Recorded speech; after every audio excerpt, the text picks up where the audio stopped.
We also have new details tonight as we get a clearer picture of yesterday's deadly shooting in a Muscatine grocery store. Today, Muscatine police say the shooter, Ian Antonio Hernandez, has died from a self-inflicted gunshot wound. Drew Coffey shows us how the community is reeling from this traumatic experience.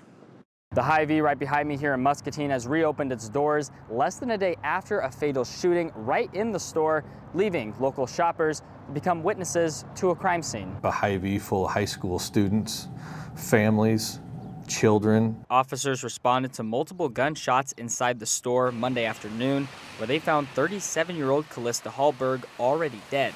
Chief Anthony Keese says her son was with her at the time of the shooting and that it was an isolated incident. This could have happened anywhere, at any time. It just so happened to be in our store. The suspect, now identified as Ian Hernandez, fled the scene in a minivan.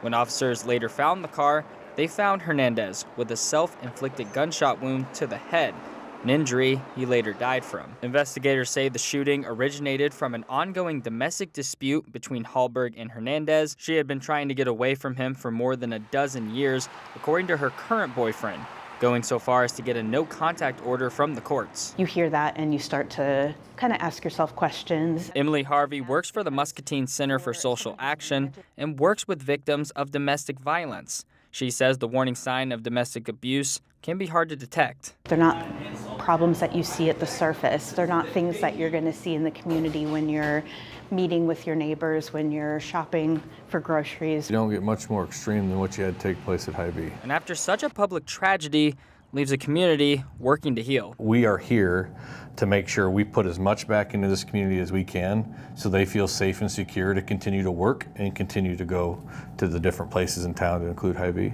Trying to start the healing process and putting this community back together. In Muscatine, Drew Coffey, WQAD News 8. Now, Hy-Vee did open its doors today with police officers on scene to greet customers. Hy-Vee is also providing counseling services at the Musser Public Library for customers and employees affected by the shootings.